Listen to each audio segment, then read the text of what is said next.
Diam-diam suami mencuri kartu atku untuk ibu mertuaku yang serakah. Dia berkata, habiskan saja Bu, istriku itu bodoh, dia gak akan tahu. Detik itu juga ku lakukan rencanaku, dan itu buat mereka hancur selamanya. Sebelum cerita dimulai silahkan tulis di kolom komentar dari daerah mana saja teman-teman yang menonton cerita ini. Jangan lupa like dan subscribe agar channel ini bisa semakin berkembang dan mempersembahkan cerita yang lebih menarik lagi.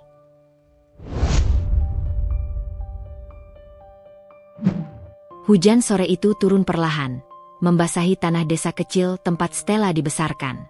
Suasana selalu terasa damai di kampung itu, meski kehidupan jauh dari kata mewah.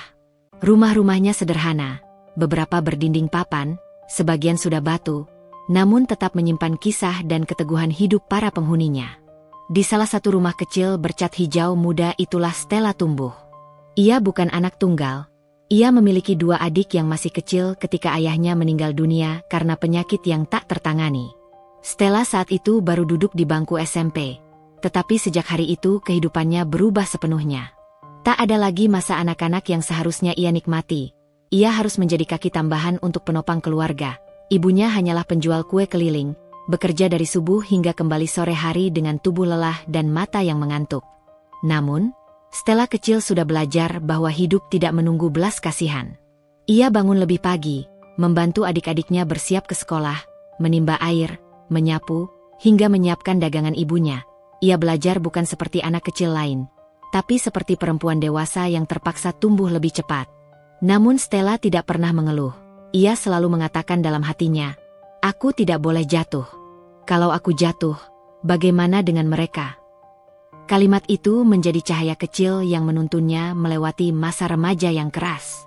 Ia pergi sekolah dengan pakaian seragam yang sudah longgar di sana-sini, tapi ia berjalan dengan kepala tegak. Seorang guru pernah mengatakan, nilaimu bagus. Kamu pasti bisa jadi orang besar suatu hari nanti, Stella. Kalimat sederhana itu entah mengapa membakar semangatnya. Memasuki SMA, ia mulai mencari pekerjaan kecil. Menyapu warung milik tetangga, membantu membereskan gudang toko, kadang mencuci piring di kedai makan. Upahnya tidak besar, kadang hanya 5 atau 10 ribu sehari, tapi Stella tetap melakukannya. Ia tidak pernah malu bekerja apapun, karena menurutnya yang memalukan adalah ketika seseorang menyerah pada keadaan. Siang hari ia sekolah, sore ia bekerja, malam ia belajar, lalu membantu ibunya membuat kue untuk dijual keesokan paginya. Teman-teman sebayanya kadang mengejeknya. Stella selalu bekerja. Kapan coba dia bisa main? Tapi Stella hanya tersenyum. Dalam hidupnya, tidak ada ruang untuk berhenti. Kesulitan mengajarinya satu hal. Percaya pada kemampuan diri sendiri adalah jalan untuk bertahan. Ketika masa SMA tamat, ia tidak langsung memiliki pekerjaan bergaji tetap. Namun ia bersyukur karena kecerdasannya memberinya sedikit jalan. Seorang guru memperkenalkannya kepada pemilik toko fotokopi di kota. Di sanalah ia belajar komputer, mesin cetak, mengetik surat, hingga berkenalan dengan dunia kerja yang lebih luas. Gajinya masih kecil, tetapi Stella mulai menabung. Ia ingin sekolah lagi, setidaknya kursus keterampilan agar kelak mendapat pekerjaan yang lebih baik. Namun kebutuhan rumah tangga sering menghabiskan tabungannya sebelum ia sempat menggunakan untuk dirinya sendiri.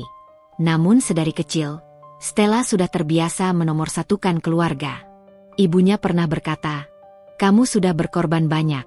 Ibu takut kamu tidak punya kehidupan sendiri, nak. Stella hanya tersenyum dan menjawab lembut. Kalau aku menolong keluarga sendiri saja tidak bisa, bagaimana nanti aku membantu orang lain? Dan ibunya terdiam, terharu sekaligus sedih. Tahun berlalu. Perlahan kehidupan berubah. Stella mendapat pekerjaan di sebuah perusahaan kecil sebagai staf administrasi. Meski hanya perusahaan menengah yang tidak terkenal, ruang kerja itu terasa seperti dunia baru baginya. Ruangan ber-AC, meja kerja dengan komputer pribadi, gaji bulanan yang cukup stabil. Semua itu terasa seperti sebuah kemajuan besar. Ia mulai memiliki pegangan hidup. Gajinya ia bagi 4, untuk rumah, untuk sekolah adik, untuk tabungan darurat, dan satu bagian sangat kecil untuk dirinya sendiri. Ia mulai bisa membeli bedak dan lipstik murah, yang dulu tak pernah terpikir untuk dimiliki. Di kantor, Stella dikenal sebagai perempuan yang tenang dan tidak banyak bicara. Ia tidak ikut memilih gosip, tidak membuang waktu, dan mengerjakan semua tugasnya dengan teliti hingga para senior sering memujinya. Kalau Stella yang mengurus, pasti beres. Berapi, sopan, kerja cepat. Ia tidak mengejar pujian, tapi hasil baik biasanya datang pada orang yang tulus berusaha. Suatu hari, ia bertemu seorang pria bernama Aldi. Perkenalan itu sangat sederhana. Aldi adalah rekan kantor dari divisi lain. Ia sering datang membawa berkas untuk diserahkan kepada tim administrasi, dan dari situlah mereka mulai saling kenal. Aldi bukan pria kaya. Ia tidak datang dengan mobil, tidak mengenakan jam mahal, hanyalah pria biasa dengan senyum ramah dan tutur kata sopan. Tapi ia punya satu kelebihan, pandai membuat perempuan merasa dihargai. Ia sering mengatakan hal-hal sederhana seperti, "Kamu sudah kerja keras ya, jangan lupa istirahat. Kalau butuh bantuan, bilang saja. Tidak semua orang mampu sehormat dan sekuat kamu." Kalimat-kalimat kecil itu, bagi Stella, terasa seperti hujan yang membasahi tanah kering. Ia tidak pernah menjadi perempuan yang diberi perhatian besar. Selama ini ia memberi, dan terus memberi. Mendapat perhatian meski kecil saja terasa menyentuh. Namun yang paling membuat Stella luluh adalah ketika ia melihat Aldi memperlakukan ibunya dengan hormat. Suatu kali Stella tak sengaja melihat Aldi menuntun ibunya menyeberang jalan sepulang kerja. Bukan hal besar, tapi tatapan lembut Aldi pada wanita tua itu membuat Stella berpikir, kalau seorang laki-laki baik pada ibunya, insya Allah ia bisa menjadi suami yang baik. Dan dari sana, benih perasaan itu tumbuh pelan-pelan. Hubungan mereka berlangsung perlahan. Aldi bukan tipe pria agresif atau flamboyan. Ia tidak memberi hadiah besar atau kejutan romantis. Justru kesederhanaannya yang membuat Stella merasa aman. "Kamu perempuan hebat, Stella. Kalau suatu hari aku mampu, aku ingin bahagiakan kamu."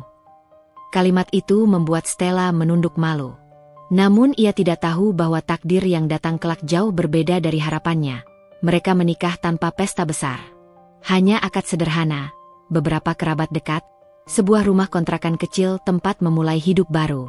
Tidak ada gaun putih mewah atau foto berbingkai besar. Tapi Stella tetap merasa bahagia saat itu.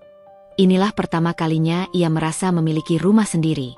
Tempat di mana ia bukan hanya anak sulung yang harus mencari nafkah, tapi seorang istri yang berharap bisa membangun masa depan bersama.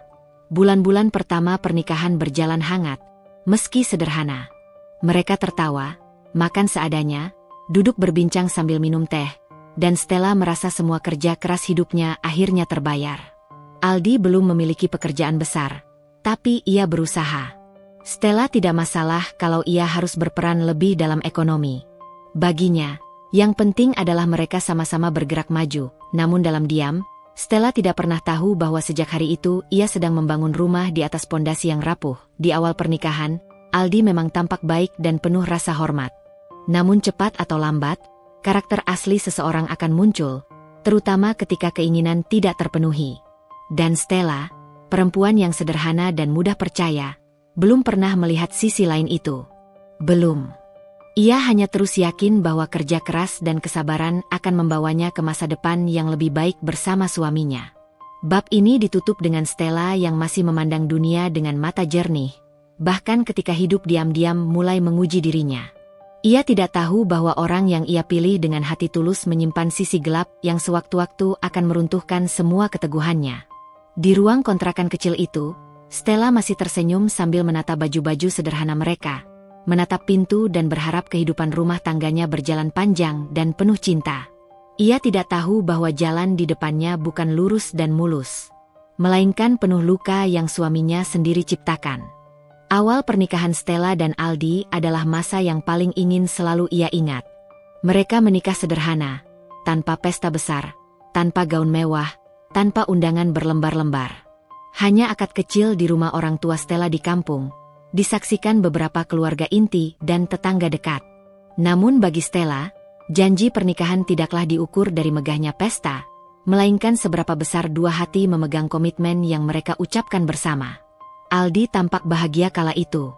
Ia mencium tangan Stella dengan penuh rasa hormat, mengucapkan janji bahwa ia akan menjadi lelaki yang selalu menjaga, melindungi, dan menuntun istrinya menuju keluarga bahagia. Dan Stella percaya. Ia ingin percaya.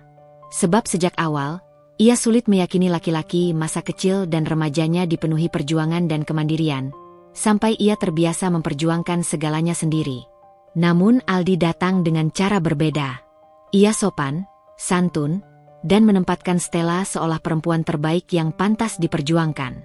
Karena itulah, pernikahan mereka terasa bagaikan angin segar bagi hati Stella. Awal kehidupan rumah tangga berjalan damai. Mereka memulai semuanya dari nol. Mengontrak rumah kecil sederhana di pinggir Jakarta, mengisi perabot sedikit demi sedikit, menyicil kebutuhan dengan pelan namun terencana. Stella membawa hampir semua tabungan untuk memulai kehidupan baru itu, sementara Aldi, yang kala itu masih mencari pekerjaan tetap, lebih banyak mengatur rumah, mengantar Stella bekerja, dan berusaha memasukkan lamaran ke berbagai perusahaan. 1 bulan setelah menikah, Aldi belum juga mendapat pekerjaan. Stella mengerti. Ia sabar menunggu, tetap memberi semangat, dan tidak pernah mengeluh meski ia yang bekerja sendirian. Menurutnya, dalam pernikahan tidak selalu harus pasangan berbagi sama banyak, tetapi bagaimana satu sama lain saling menopang ketika keadaan sedang sulit. 2 bulan berlalu, situasi belum berubah. Aldi semakin banyak menghabiskan waktu di rumah, mulai tertarik bermain game online, dan perlahan mengurangi jumlah lamaran kerja yang ia kirimkan. Stella pelan-pelan mulai merasa khawatir, tetapi ia tidak serta-merta menyalahkan. Ia masih mencari sisi positif dari keadaan itu. Kadang, sepulang bekerja ia mendapati Aldi sedang tidur siang, belum mandi, rumah belum tersapu, dan makan belum dimasak. Namun Stella tidak menegur keras. Ia hanya tersenyum kecil dan berkata, "Nanti pelan-pelan, ya.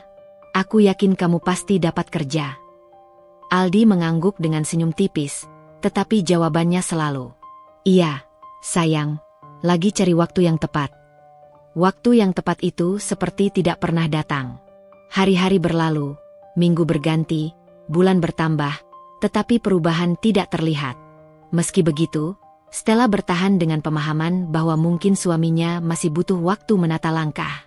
Pada bulan keempat pernikahan, perlahan terjadi perubahan kecil dalam cara Aldi memperlakukan istrinya. Jika dulu ucapan semangat selalu keluar dari mulutnya, kini nada bicara mulai berubah. Suatu malam ketika Stella pulang kerja lebih dari jam 9 malam, ia menemukan Aldi duduk di ruang tamu sambil bermain ponsel. Makanan belum tersedia, padahal ia kelelahan setelah lembur untuk menyelesaikan laporan bulanan. Stella menaruh tas dan melepaskan sepatu, kemudian berkata lirih, "Capek banget hari ini, Mas." Aldi mengambil sekilas pandang, kemudian menjawab, "Kamu kan kerja di AC. Capek apa? Enakan kamu daripada aku yang suntuk di rumah." Kalimat itu seperti petir kecil yang menyambar telinga Stella. Ia terdiam, memproses ucapan suaminya. Ingin rasanya berkata bahwa ia bekerja 8 jam, ditambah lembur, berhadapan dengan target perusahaan, dan pulang membawa tubuh yang nyaris rubuh.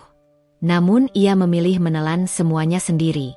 Ia hanya tersenyum kecil. "Aku masak dulu, ya." Aldi tidak mencegah. Ia melanjutkan bermain gawai tanpa menoleh lagi. Stella memasak sambil menahan perasaan. Ia berkata dalam hati, mungkin dia lagi tertekan karena belum dapat kerja. Ia kembali memaklumi. Sebuah sifat yang perlahan menjadi pedang yang melukai dirinya sendiri. Beberapa bulan kemudian, ibu Aldi, Asti, mulai sering berkunjung. Awalnya hanya sesekali, namun lama-lama hampir setiap pekan. Asti adalah tipe wanita yang bicara lugas dan tajam.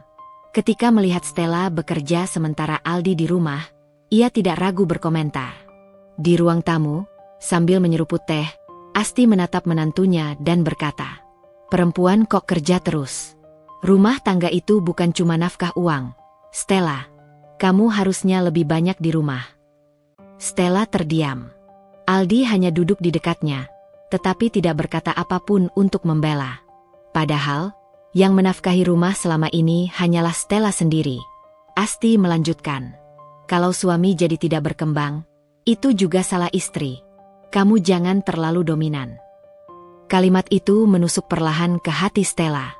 Namun ia tetap tidak menanggapi. Ia tersenyum dan berkata pelan, Saya bekerja untuk bantu kebutuhan rumah, Bu. Asti menatap tajam, lalu membalas. Kalau kamu berhenti kerja, Aldi pasti lebih semangat cari uang. Stella menunduk, menelan kesedihan seorang diri. Dalam hati ia ingin berteriak. Kalau aku berhenti, kami makan apa? Namun ia memilih diam. Lagi-lagi, ia menahan semuanya sendirian. Setelah itu, kebiasaan Aldi mulai berubah lagi. Ia mulai sering keluar rumah sore hari dengan alasan ketemu teman, atau lagi ada urusan penting. Pulangnya kadang malam, kadang dini hari, dan ketika ditanya ia hanya menjawab singkat. Biar kamu gak capek kerja sendirian, aku lagi cari peluang. Kalimat itu terdengar baik, tetapi rasanya ganjil. Karena sepulangnya, Aldi tetap tidak membawa apapun. Tidak ada slip wawancara, tidak ada email balasan, tidak ada bukti usaha lebih keras selain kata-kata. Namun lagi-lagi, Stella berusaha percaya. Sampai suatu ketika, ia melihat perubahan besar pada perabot rumah. Kosmetik Asti tiba-tiba sering ada di kamar mandi mereka. Baju-bajunya menggantung di lemari, bahkan beberapa barang dapur milik mertua tersimpan di rak dapur. Saat Stella baru pulang kerja, ia mendapati Asti sudah di dapur, marah-marah sambil menunjuk tumpukan piring belum dicuci. Lihat ini, rumah berantakan begini. Kamu istri macam apa? Stella menatap piring itu. Mereka semua adalah piring bekas makan Asti dan Aldi siang hari. Tetapi sebelum ia menjawab, Aldi muncul dan berkata pelan. Ibu, jangan keras sama Stella. Dia capek kerja. Sejenak Stella terkejut sebab Aldi membela dia.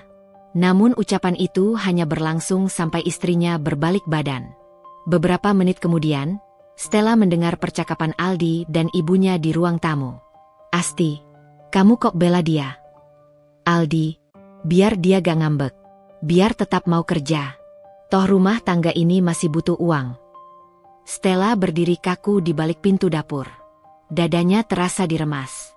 Aldi, lelaki yang ia cintai, bukan membela karena sayang, melainkan agar ia tetap menjadi mesin penghasil uang. Malam itu, Stella menangis diam-diam. Kebaikan Stella dimanfaatkan perlahan. Gaji bulanan Stella selalu habis untuk kebutuhan kontrakan, listrik, internet, makan, bahkan sesekali membantu biaya ibu mertua. Ia tidak keberatan selama semua itu disampaikan dengan baik. Namun lama-kelamaan Aldi menjadi terbiasa meminta tanpa rasa bersalah. Sayang, gajiku 2 hari lagi cair.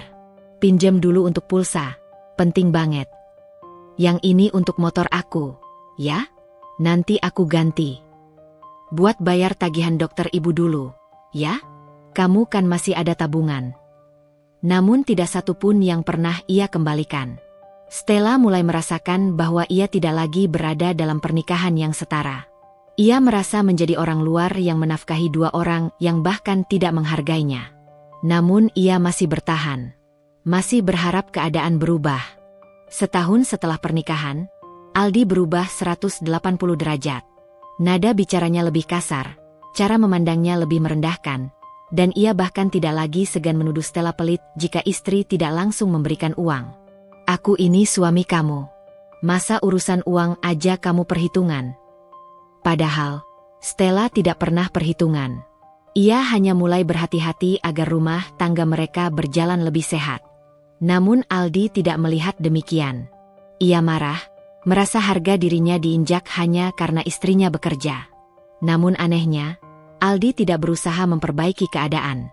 Ia tidak mencari pekerjaan lebih giat, tidak mengurangi waktunya bermain game, tidak meminimalisir keluhannya. Ia hanya menuntut, dan menuntut. Stella mulai menarik napas berat setiap pagi sebelum bekerja. Ia mulai kehilangan senyum tulusnya. Rasa lelah yang awalnya hanya fisik, kini menumpuk menjadi luka batin. Namun ia masih tetap diam. Ia masih berusaha mempertahankan rumah tangga itu. Karena ia percaya, suami dan istri harus saling menunggu, saling menyembuhkan. Ia tidak tahu bahwa di ujung waktu, diamnya justru membuat luka semakin besar. Hari-hari berikutnya berjalan seperti biasa, atau tepatnya, seperti rutinitas yang perlahan menjadi beban bagi Stella. Setiap pagi ia bangun sebelum matahari terbit, menyiapkan sarapan, mandi, lalu berangkat kerja dengan langkah yang semakin berat dari waktu ke waktu. Sementara Aldi masih seperti kemarin. Tidur lebih lama, tidak terlihat mencari pekerjaan dengan serius. Dan setiap kali Stella mencoba mengajak bicara tentang keuangan rumah tangga, lelaki itu selalu menanggapi dengan nada tersinggung.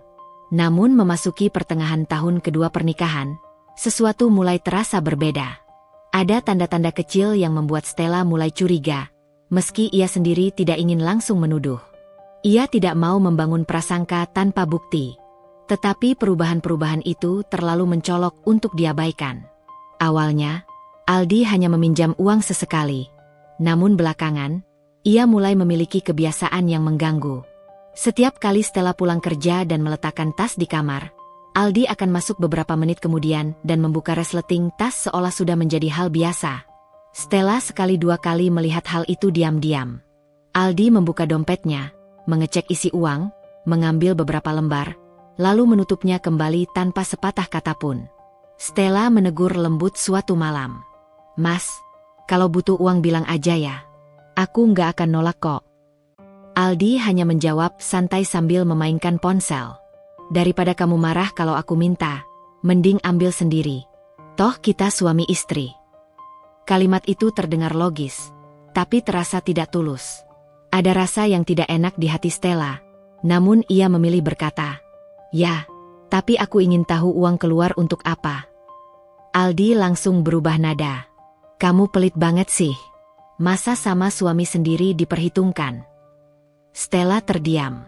Lagi-lagi ia memilih diam agar suasana tidak semakin panas. Namun sejak hari itu, rasa cemas mulai muncul. Stella mulai menyembunyikan dompet di tempat berbeda, meski ia malu pada dirinya sendiri karena merasa seperti orang yang menyembunyikan harta dari suami. Tetapi apa boleh buat, ia tidak ingin semakin kehilangan kendali atas hidupnya sendiri. Beberapa bulan kemudian, Stella mendapati bahwa jumlah uang di rekeningnya selalu lebih kecil dari seharusnya setiap akhir bulan. Padahal ia tidak merasa banyak berbelanja. Tagihan listrik tidak lagi terbayar tepat waktu. Air telat dibayar. Sewa rumah tertunda. Dan Stella mulai berpikir kacaunya hidup mereka sepenuhnya salahnya, karena tidak pintar mengatur uang. Namun suatu sore, ia menatap buku catatan pengeluaran pribadi yang ia simpan selama ini. Semua pengeluaran terdata dengan rapi, seperti kebiasaan lamanya saat masih bekerja sebagai kasir di toko minimarket sekolah dulu. Dalam catatan itu, tidak ada pemborosan, tidak ada belanja sia-sia, tidak ada cicilan barang-barang mewah. Namun saldo tetap menyusut. Perasaan curiga mulai tumbuh semakin kuat. Asti, ibu Aldi, semakin sering datang ke rumah. Bahkan kadang tanpa kabar. Dan setiap kali datang, ia membawa tas belanja besar. Bukan berisi makanan untuk bersama, tetapi pakaian, kosmetik, dan kebutuhan pribadinya. Suatu hari, Stella menyapa dengan sopan. "Ibu, mau saya taburi teh hangat dulu?" Asti menjawab ringan. "Nggak usah. Mending kamu simpan uang buat kebutuhan rumah." Kalimatnya terdengar seperti pujian, tapi lebih seperti sindiran. Stella duduk diam di kursi sebelah. Aldi keluar dari kamar beberapa menit kemudian dan Asti langsung bicara. "Aldi, kemarin uang yang ibu kasih ke kamu sudah dipakai untuk biaya listrik, kan?" Stella menoleh cepat. "Uang apa? Kapan? Kenapa ia tidak tahu?" Aldi menjawab. "Iya, Bu, sudah." Namun Stella tahu itu tidak benar, karena listrik belum dibayar dan ia sendiri yang menanggungnya esok hari. Dalam hati ia mulai bertanya-tanya. Ibu mertua kasih uang pada Aldi, tapi kenapa aku tetap yang menutup semua kebutuhan? Ada lubang besar yang terasa semakin jelas, namun ia belum tahu bentuknya. Suatu malam, sekitar pukul 2 dini hari, ponsel Aldi berbunyi. Tidak keras, hanya getaran halus, namun cukup untuk membuat Stella terbangun. Ia melihat layar menyala dan nama, "Ibu," tertera di sana. Aldi bangun, mengambil ponsel, lalu keluar kamar cepat-cepat. Stella mengerutkan dahi, merasa aneh. Kenapa ibu menelepon pada jam segini? Beberapa menit kemudian ia mendengar suara Aldi dari ruang tengah. "Iya, Bu, sudah. Besok transferannya pasti masuk." Stella menggigit bibir. Transferan? Transferan apa? Untuk siapa? Ketika Aldi masuk kembali, ia langsung berbaring tanpa menatap Stella sedikitpun. Seperti tidak ada yang bisa dibicarakan lagi. Stella terjaga hampir sampai pagi, memandang langit-langit kamar dengan rasa yang sulit dijelaskan. Sesuatu sedang terjadi, dan ia semakin yakin bahwa dirinya tidak sepenuhnya tahu apa yang berjalan dalam rumah ini. Beberapa hari kemudian, setelah uang belanja yang ia simpan kembali berkurang tanpa penjelasan, Stella memberanikan diri ke bank sepulang kerja. Ia meminta print transaksi selama 3 bulan terakhir. Dan di sanalah semuanya mulai terlihat jelas. Ada beberapa transaksi tarik tunai yang dilakukan dalam jam-jam di mana ia sedang bekerja.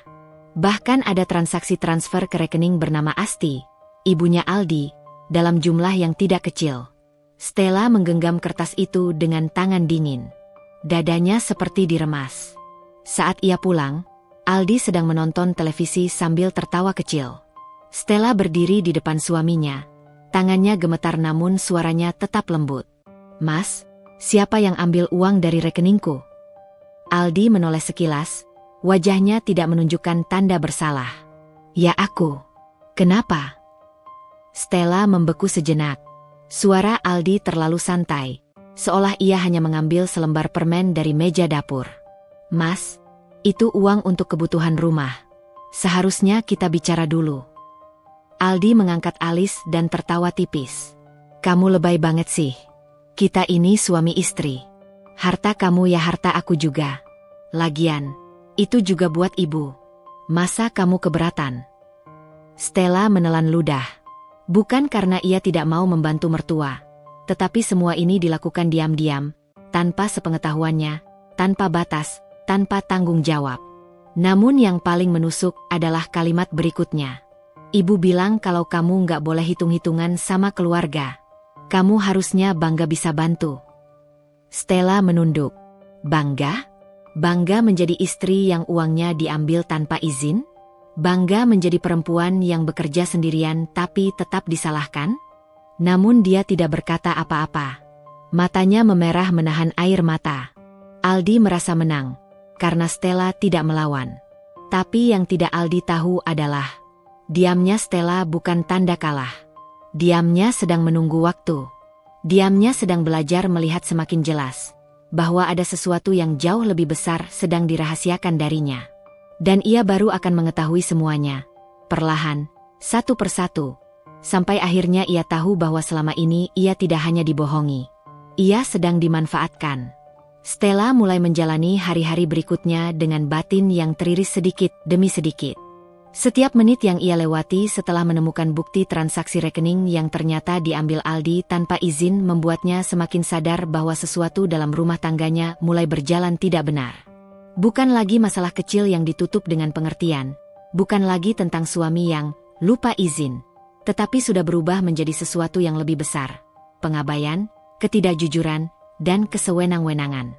Pagi itu, Stella bangun dengan perasaan yang sulit dijelaskan. Aldi masih terlelap dengan posisi tidur yang membuatnya terlihat benar-benar tanpa beban, seolah hidup tidak pernah menuntut apapun darinya. Padahal kenyataannya, semua kebutuhan rumah ditanggung oleh Stella. Ia menatap suaminya lama, lalu menarik napas pelan dan bangkit menuju kamar mandi. Air dingin yang mengguyur wajahnya tidak cukup menenangkan kepalanya yang penuh pikiran. Saat keluar dari kamar mandi, ia mendapati tas kerjanya sudah tidak berada di tempat asal. Jantungnya langsung berdegup. Ia menoleh dengan cepat dan mendapati Aldi sedang di ruang tengah dengan tasnya terbuka. Stella diam di tempat sambil menatap lelaki itu. Aldi tampak santai sekali, seperti orang yang sedang membuka tas miliknya sendiri. Tanpa rasa bersalah sedikit pun, ia memeriksa bagian dalam tas termasuk dompet Stella. "Mas, lagi ngapain?" tanya Stella dengan suara pelan namun terdengar ketus karena menahan emosi. Aldi menoleh sebentar lalu berkata seenaknya, "Nyari kartu ATM. Ibu butuh uang lagi." Ucapan itu membuat perasaan Stella seperti dibakar dari dalam. Uang yang ia cari dengan keringat, waktu, tenaga, dan kesabaran. Uang yang ia sisihkan untuk makan, listrik, air, biaya transportasi, dan persiapan masa depan, diambil begitu saja tanpa rasa tanggung jawab. Lebih parah lagi, Semua itu diberikan kepada Ibu Aldi yang selama ini bahkan tidak pernah menghargai keberadaan Stella. Stella menelan sesak itu dan berkata, "Lain kali bilang dulu, Mas." Aldi tertawa kecil, seperti merasa Stella berlebihan. "Lah kamu ngapain ribut? Uang itu bukan hilang. Toh buat keluarga juga. Kamu ini terlalu sensitif." Kalimat itu terasa seperti tamparan yang tidak terlihat. Aldi tidak pernah memahami bahwa masalahnya bukan pada uang, tapi pada caranya memperlakukan istrinya. Stella menatap Aldi lama, ingin menegur lebih keras, tetapi ia tahu bahwa setiap kali ia melawan, pertengkaran justru akan berujung pada dirinya yang dipersalahkan. Ia memilih diam, namun hatinya semakin terluka. Setelah Aldi menemukan kartu ATM yang ia maksud, ia pergi tanpa menutup tas Stella kembali, seolah itu bukan sesuatu yang penting. Hari itu Stella berangkat kerja dengan perasaan hancur. Di bus yang membawanya ke kantor, ia menunduk menatap jendela dan berkata dalam hati, "Apa aku terlalu bodoh? Apa aku terlalu mudah dimanfaatkan?" Pertanyaan-pertanyaan itu berputar terus tanpa jawaban. Namun satu hal yang sudah mulai jelas, Aldi mulai menunjukkan wajah aslinya. Di kantor, Stella tetap bekerja seperti biasa. Ia mengetik laporan, menerima telepon, melayani klien, dan sesekali tersenyum pada teman kantor yang menyapanya. Tidak ada yang tahu bahwa di balik senyum profesionalnya, ada hati yang sedang remuk. Ia bekerja keras karena itu satu-satunya hal yang masih bisa ia kendalikan dalam hidupnya. Jika rumah tangga tidak bisa ia pastikan stabil, setidaknya pekerjaan tetap menjadi tempat di mana ia masih merasa berguna. Namun rasa sedih masih terus menggelayuti pikirannya sepanjang hari. Saat makan siang, ia duduk sendiri di pojok kantin kantor, menatap makanan dengan tatapan kosong. Teman kerjanya sempat bertanya apakah Stella baik-baik saja, namun dengan senyum tipis ia menjawab, "Iya, hanya capek saja." Padahal kenyataannya, ia lebih dari sekadar capek. Ia sedang menahan luka yang tidak bisa ia ceritakan kepada siapapun. Ketika pulang kerja, Stella memutuskan mampir ke minimarket untuk membeli beberapa kebutuhan. Ia mengambil roti, sabun, dan obat pereda pusing yang akhir-akhir ini sering ia minum. Namun ketika di kasir, ia memasukkan PIN ATM dan layar menunjukkan saldo yang membuatnya terpaku. Saldo yang seharusnya masih cukup untuk setengah bulan ke depan hanya tersisa sedikit. Aldi benar-benar sudah mengambil jumlah besar lagi tanpa memberitahunya. Stella berdiri terpaku beberapa detik, lalu perlahan matanya memanas. Namun ia menarik napas panjang dan menahan air mata yang hendak jatuh. Ia tidak ingin terlihat rapuh di depan orang lain. Setelah membayar dengan sisa uang tunai, ia keluar dari minimarket dan berdiri di bawah langit malam sambil menunduk. Dalam hati ia bertanya, sampai kapan seperti ini? Malam itu ketika ia sampai di rumah, Aldi sedang duduk di ruang tamu sambil berbicara serius di telepon. Stella mendengar suara Aldi dengan jelas. "Iya Bu, habiskan saja. Stella itu nggak bakal tahu." Kalimat itu terdengar sangat jelas dan sangat menghancurkan. Rasanya seperti ada pisau panas yang menusuk langsung ke dadanya. Selama ini ia mencoba berpikir positif, mencoba mempercayai suaminya, mencoba menahan diri agar tidak menuduh tanpa bukti. Namun malam itu ia baru benar-benar mendengar sendiri bahwa dirinya sudah dijadikan bahan hinaan. Ia berdiri terpaku hingga Aldi selesai menelepon. Lalu Aldi menoleh dan mendapati Stella berdiri di belakangnya. Namun bukannya terlihat bersalah, Aldi malah berkata santai, "Kamu sudah datang? Cepetan masak, aku lapar." Kalimat itu membuat sesuatu dalam diri Stella retak untuk pertama kalinya. Ia menatap Aldi dalam-dalam, dan suara hatinya berkata, "Kalau aku terus diam, mereka akan terus menginjakku." Namun masih, ia tidak mengatakan apapun malam itu. Ia hanya menuju dapur, memasak, dan diam dalam pikiran yang mulai berubah. Sepanjang dini hari Stella tidak bisa tidur.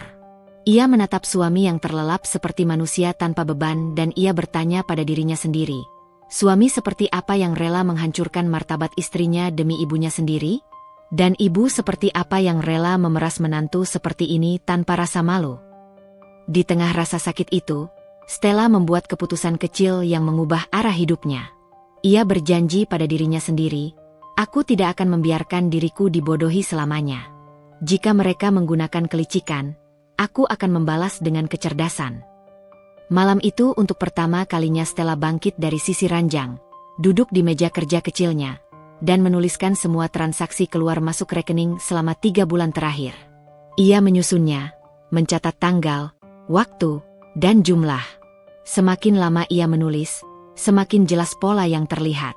Semua transaksi yang tidak ia lakukan dilakukan ketika ia bekerja. Selalu pada jam yang sama, dengan jumlah yang selalu meningkat dari bulan ke bulan. Tidak ada lagi ruang untuk menyangkal.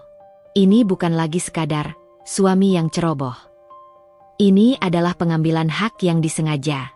Aldi, dengan bantuan ibunya, telah menjadikan Stella sebagai mesin uang tanpa rasa hormat, tanpa penghargaan, bahkan tanpa rasa malu. Ketika catatan itu selesai, Stella menutup buku dan menatap lembaran itu lama. Dadanya terasa sesak, namun sesak itu perlahan berubah menjadi tekad.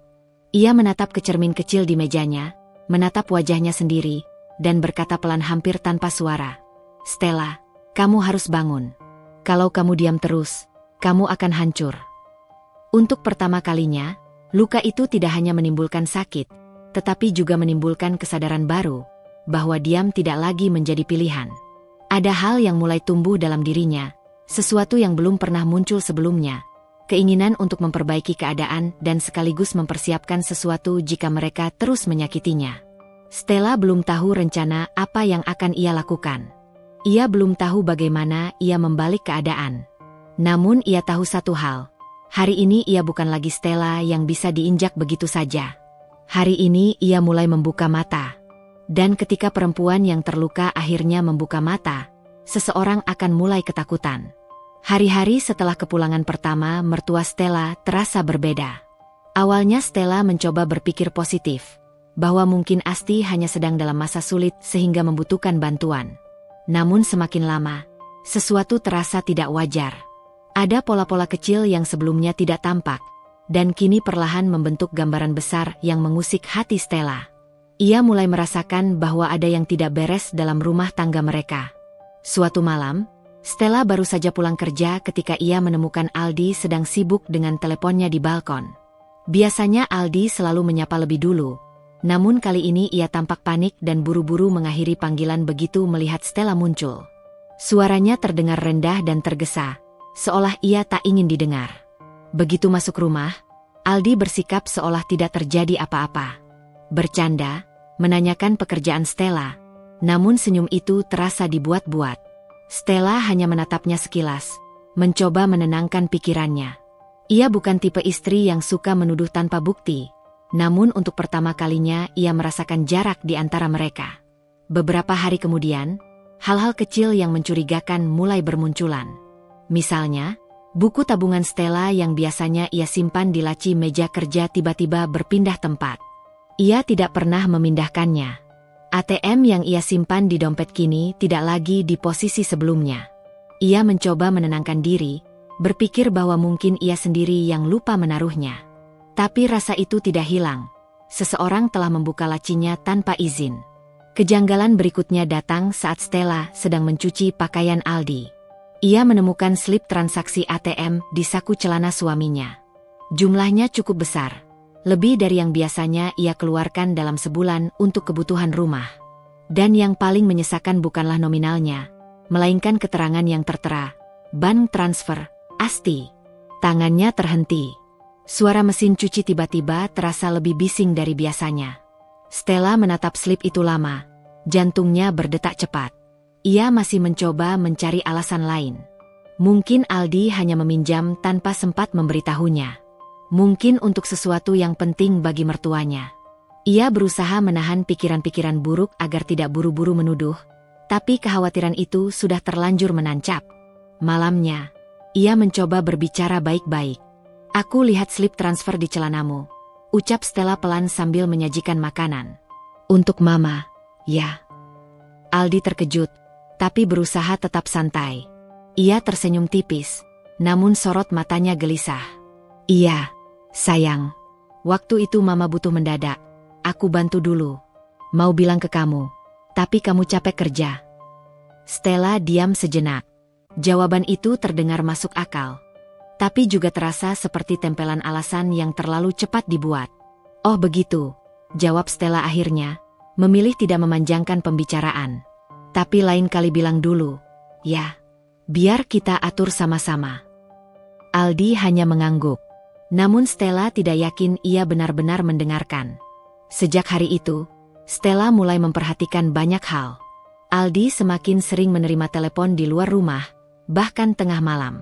Ia sering mengatakan itu urusan pekerjaan, tapi suara di balik telepon beberapa kali terdengar seperti suara perempuan yang lebih tua, dan Stella seakan tahu suara itu. Asti. Belum lagi, Stella mulai memperhatikan bahwa Aldi selalu menyembunyikan dompetnya. Seolah-olah ia takut kalau Stella tahu ada yang tidak seharusnya ia lihat. Biasanya Aldi orangnya polos, tidak pernah menyembunyikan apapun darinya. Tapi sekarang, sikapnya berubah. Puncak kecurigaan datang ketika Stella menanyakan uang belanja. Aldi tiba-tiba marah, melempar pertanyaan balik dengan nada tersinggung. "Kamu tidak percaya sama aku, ya? Selama ini aku juga kerja cari uang." Padahal Stella hanya bertanya, bukan menuduh. Ia terdiam, merasa terpojok. Selama ini dirinya yang bekerja lebih stabil, dirinya yang menanggung kebutuhan rumah, tapi Aldi bersikap seolah ia adalah suami satu-satunya yang memeras tulang untuk keluarga. Malam itu Stella menangis dalam diam. Ia merasa ada jurang besar yang mendadak tercipta. Ada sesuatu yang disembunyikan Aldi, dan ia tidak tahu bagaimana cara menanyakannya tanpa dianggap istri yang cerewet atau tidak percaya. Esoknya ia berusaha menjalani hari seperti biasa, namun pikirannya penuh tanda tanya. Saat bekerja, ia mencoba fokus pada tugasnya. Namun slip transfer itu terus menari-nari dalam pikirannya. Ia merasa terluka karena Aldi melakukan sesuatu tanpa berbicara terlebih dahulu. Rasa kepercayaan itu mulai retak. Beberapa minggu kemudian, kebenaran menjadi semakin sulit diabaikan. Lewat notifikasi bank yang masuk ke ponselnya, Stella mendapati bahwa ada penarikan uang di ATM pada jam ketika ia sedang tidur. Jumlahnya cukup besar. Ia langsung memeriksa dompetnya, dan benar, ATM-nya tidak ada di tempat. Hatinya remuk. Ia duduk lemas di tepi ranjang, mencoba bernapas. Tangannya bergetar. Rasa kecewa itu menyesakkan dada, seperti tenggelam tanpa udara. Aldi bukan hanya mengambil uangnya, dia melakukannya diam-diam, tanpa bicara, tanpa izin. Saat itulah ia sadar, Aldi telah meminjam sesuatu yang jauh lebih berharga daripada uang, kepercayaan seorang istri. Malamnya, ia melihat Aldi pulang dengan wajah tenang seperti biasa. Seakan semuanya baik-baik saja. Stella memandangnya dalam-dalam, namun Aldi tidak menyadari tatapan itu. Ia hanya sibuk membuka kotak makan, mencari camilan, dan duduk menonton televisi tanpa rasa bersalah. Stella hampir membuka mulut untuk bertanya, tapi ia menahan diri. Ia ingin melihat sampai sejauh apa Aldi akan melangkah. Ia tidak ingin gegabah. Ia ingin tahu kebenaran, bukan hanya sepotong-sepotong. Hari itu Stella memutuskan satu hal. Ia harus lebih berhati-hati. Ia harus mulai mengamati, bukan lagi merasa. Karena jika suaminya bisa melakukan ini sekali, tidak ada jaminan bahwa ia tidak akan mengulanginya lagi. Dan dalam hati yang terluka itu, muncul benih kecil, tekad yang belum pernah ia rasakan sebelumnya. Jika Aldi berkhianat, ia tidak akan tinggal diam. Ia akan menunggu bukti, lalu memutuskan. Malam itu Stella tidur dengan mata terbuka, memandangi langit-langit kamar. Ia menyadari sesuatu yang menakutkan, dirinya mungkin tinggal bersama seseorang yang selama ini tidak ia kenal.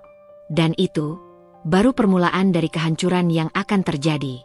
Pagi itu, Stella berangkat kerja dengan kepala penuh pikiran. Tas di tangan, wajah datar, namun langkahnya berat. Ia tak lagi berjalan dengan keyakinan seperti dulu. Ada sesuatu yang hilang, kepercayaan yang selama ini menjadi fondasi rumah tangga mereka. Di perjalanan menuju kantor, ia memandangi jendela bus yang berembun oleh uap pagi. Bayangan dirinya yang terlihat samar seakan mencerminkan hatinya yang mulai abu-abu. Orang-orang di sekitarnya bercengkerama, tersenyum, bercanda. Namun Stella justru merasa seolah ia sendirian di tengah keramaian. Saat memasuki kantor, Stella berusaha tersenyum. Rekan-rekannya menyapa seperti biasa. "Pagi, Stel." Pagi, jawabnya pelan. Namun matanya tak punya cahaya seperti biasanya. Stella memang perempuan mandiri. Semua orang mengenalnya sebagai pekerja keras yang tidak pernah setengah-setengah dalam menjalani sesuatu. Ia tidak suka mengeluh, tidak suka membawa masalah pribadi ke pekerjaan. Tapi kali ini, ia benar-benar kesulitan menyembunyikan beban berat di kepalanya. Beberapa kali ia salah mengetik angka laporan, padahal biasanya ia sangat teliti. Temannya di divisi administrasi sampai menoleh heran. "Kamu sakit? Kelihatan pucat banget." Stella menggeleng kecil. "Enggak, cuma kurang tidur." Kalimat sederhana itu benar, tapi bukan penyebab utamanya. Ia kurang tidur bukan karena sibuk bekerja, melainkan karena pikirannya terus menolak diam semalaman. Saat istirahat siang, Stella duduk sendirian di kantin, menyendok nasi tanpa benar-benar merasakan rasanya. Di meja sebelah, ia melihat pasangan suami istri muda makan siang bersama. Sang suami menyuapi istrinya sambil bercanda. Si istri tertawa malu-malu. Sementara Stella, ia bertanya pada dirinya sendiri. Sejak kapan aku tidak merasakan hal seperti itu lagi?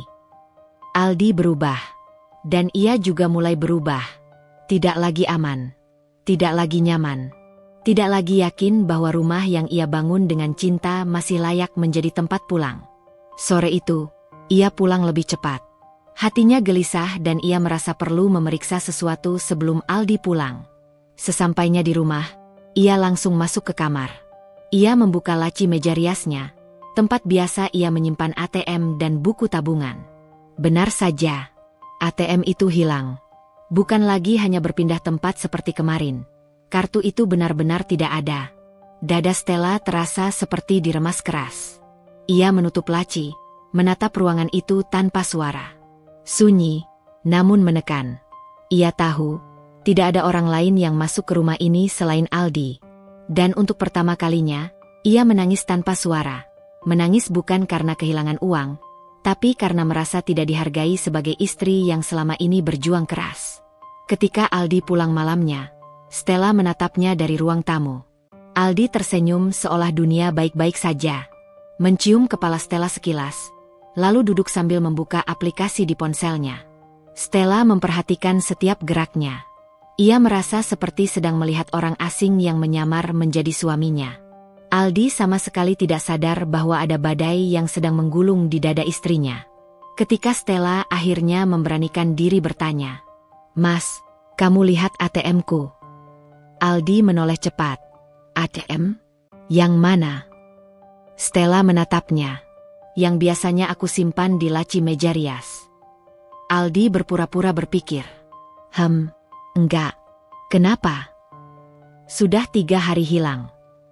Aldi menyandarkan tubuh ke sofa, memasang ekspresi seolah ia baru mendengar sesuatu sepele. "Kalau hilang ya blokir saja. Lah, kamu kan bisa urus di bank besok." Stella terdiam sesaat. Itu respons yang sangat aneh. Seorang suami normal biasanya akan panik bersama istrinya, ikut mencari, bukan malah menanggapi dengan santai seolah itu bukan masalah besar. Namun Stella menahan diri. Ia tidak ingin meledak tanpa bukti lebih kuat. Ia kembali teringat transfer-transfer mencurigakan beberapa minggu terakhir. Ia mencurigai, tapi belum memiliki sesuatu yang betul-betul menampar wajah logikanya.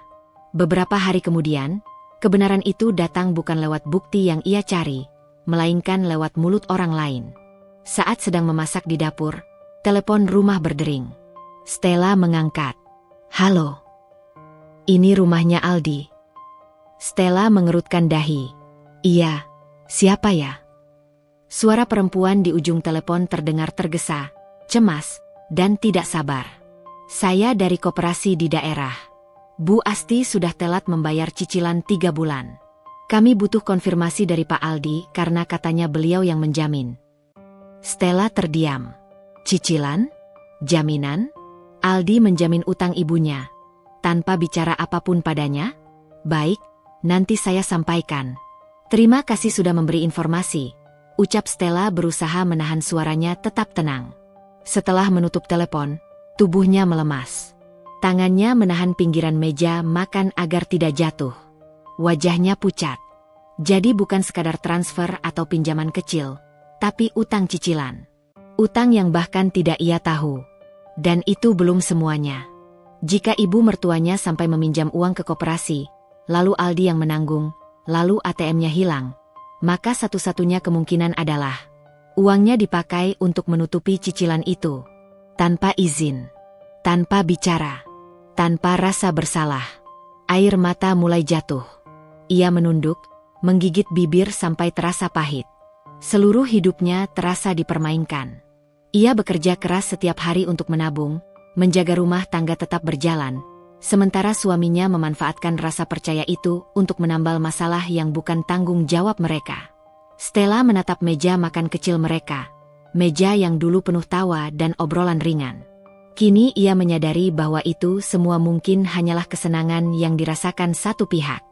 Ia merasakan sesuatu patah di dalam dirinya. Namun, bersamaan dengan itu, lahir pula sesuatu yang lain. Ketegasan. Kesadaran, dan, untuk pertama kali dalam hidupnya, keinginan untuk melawan. Hari itu, Stella membuat keputusan diam-diam. Jika memang Aldi memilih memutus kepercayaan sebagai suami, maka ia harus siap menanggung apapun yang akan datang setelah ini. Karena Stella bukan perempuan yang akan tinggal diam bila diinjak. Rumah tangga ini mungkin mulai retak. Namun Stella belum selesai. Belum saatnya menyerah. Justru, baru saatnya bangkit dan membuka mata. Sore itu, hujan turun deras. Langit kelabu seperti menyuarakan suasana hati Stella yang sudah tidak lagi stabil. Angin berdesir, mengetuk jendela rumah kecil itu dengan suara tajam. Stella baru saja pulang dari kantor membawa kecemasan dan pikiran yang tidak kunjung reda. Rumah sepi seperti biasanya. Tidak ada suara televisi, tidak ada suara ceret air, tidak ada suara orang bicara. Aldi belum pulang. Hingga saat itu masih normal. Aldi memang jarang pulang tepat waktu. Entah karena lembur atau sengaja mencari alasan untuk menghindar dari tekanan rumah tangga yang ia ciptakan sendiri. Stella mengganti bajunya, lalu masuk ke dapur untuk menuangkan teh hangat. Tangan kirinya masih sedikit bergetar setiap kali ia memikirkan pinjaman koperasi ibu mertua yang tiba-tiba menjadi tanggung jawab mereka. Dan semakin ia memikirkan kemungkinan kalau ATM-nya memang dicuri Aldi, dadanya makin sesak. Kalau benar begitu, apa arti aku di mata Mas Aldi? Pertanyaan itu bergema di kepalanya hampir setiap detik. Dan itu adalah pertanyaan yang menyakitkan, sebab sampai sekarang belum ada jawaban yang benar-benar bisa ia terima. Menjelang pukul 8 malam, Stella mendengar suara motor berhenti di depan rumah. Aldi pulang. Stella diam saja. Duduk di ruang tamu sambil menatap pintu yang perlahan terbuka. Aldi masuk sambil membuka jaket. Wajahnya biasa saja, seolah dunia tidak sedang runtuh di sekitar mereka. Lama pulangnya, ucap Stella pelan. "Heh? Banyak kerjaan di gudang," jawab Aldi sambil menghela napas. Jawaban yang sama, template yang selalu ia gunakan. Stella menatapnya tanpa ekspresi. Sementara Aldi melepas sepatu, Stella memperhatikan sekilas bahwa pria itu tampak lebih letih. Tapi bukan letih karena kerja. Letih karena menyimpan sesuatu yang ia tidak jujur tentangnya. Mungkin itu hanya firasat, tapi hati seorang istri jarang salah. Aldi kemudian masuk ke kamar mandi. Stella menunggu. Begitu Aldi selesai mandi, ia bersiap hendak keluar lagi. "Kamu mau kemana?" tanya Stella. Aldi terdiam sebentar, lalu tersenyum hambar. "Keluar sebentar. Ada yang harus dibantu." "Ke siapa?" "Ya, Mamah. Dia butuh beli obat. Sekalian mampir." Stella menelan ludah. "Duit dari mana?" "Ya punya akulah," Aldi menjawab agak ketus. Dan disitulah letak kepalsuan itu mulai terlihat. Aldi jarang sekali membawa uang. Bahkan untuk kebutuhan rumah, Stella yang sering mengeluarkan lebih banyak. Namun Aldi bisa tiba-tiba mengatakan bahwa ia punya uang sendiri. Lalu dari mana uang itu berasal? Jawabannya jelas, dari ATM yang hilang. Stella hanya mengangguk. "Hati-hati." Aldi langsung pergi. Sementara Stella mulai merasakan sesuatu dalam dirinya bergeser. Bukan benci, setidaknya belum. Tapi rasa percaya itu sudah tidak lagi utuh. Seperti vas yang jatuh dari meja, pecah berkeping-keping. Mungkin bisa diperbaiki, tapi retaknya akan tetap terlihat. Beberapa menit setelah Aldi pergi, ponsel Stella bergetar. Nomor tidak dikenal. Awalnya ia ingin mengabaikan, tapi sesuatu dalam hatinya mendorong untuk mengangkat. Halo. Di ujung telepon terdengar suara perempuan, panik dan hampir marah. Bu Stella. Saya dari koperasi tadi. Kami tidak bisa menunggu lagi. Kalau Bu Asti tidak segera membayar, kami akan menghubungi keluarga lainnya. Stella menutup matanya. Jadi ibu mertuaku menunggak lagi. Baik, saya mengerti, jawab Stella lirih, menahan diri untuk tidak meledak. Telepon ditutup. Namun tidak sampai 1 menit, ia menerima pesan WhatsApp dari nomor yang sama. Isinya foto laporan transaksi cicilan, atas nama Asti, yang sudah 3 bulan menumpuk. Stella menatap foto itu lama sekali. Setiap angka adalah bukti nyata bahwa pengorbanannya selama ini tidak pernah dihargai. Bahkan kalaupun ia menangis malam ini, air mata itu tidak bisa menghapus apa yang sudah terjadi. Tapi sesuatu di dalam dirinya berubah. Stella membuka aplikasi mutasi rekening. Ia scroll pelan, dan dadanya seperti hancur berderak ketika menemukan banyak transaksi debit dalam nominal tidak kecil. Nominalnya seragam, 500.000, 1.700.000, 800.000, berulang kali dalam rentang 2 minggu terakhir. Bukan sekali, bukan 2 kali, tetapi berulang kali. Dan semuanya dilakukan saat ia tidak berada di rumah. Ya Tuhan, gumamnya lirih. Tangannya gemetar. Untuk pertama kalinya, air mata benar-benar jatuh tanpa bisa ia hentikan. Ia memilih untuk duduk, membiarkan dirinya menangis sepuas hati. Bukan karena uang yang hilang, tapi karena rasa dikhianati oleh orang yang ia percayai sepenuh hati. Namun tangis itu belum berhenti ketika ia sadar. Aldi belum benar-benar pergi jauh. Karena 5 menit kemudian, suara motor Aldi kembali. Stella menyeka air matanya cepat-cepat, berdiri, dan masuk ke kamar untuk menenangkan diri. Ia tidak ingin Aldi tahu bahwa ia sudah membongkar semuanya malam ini. Namun baru 2 langkah ia berjalan, ia mendengar suara yang tidak ia harapkan. Suara Aldi di depan rumah. Bicara dengan seseorang. Suara itu samar, tapi tetap jelas terdengar karena jendela kamar belum sepenuhnya tertutup. Stella berhenti. Lalu ia mendengar suara perempuan, dan itu bukan suara ibu mertuanya. Mas, tadi mama bilang uangnya kurang lagi. Bisa ditambah. Stella membeku. Jadi Aldi tidak sendirian? Ia menahan napas, mencoba mendengarkan lebih jelas. Aldi tertawa pelan, lalu menjawab. Tenang aja. Masih ada kok. Lagian, istriku itu bodoh. Dia nggak bakal tahu.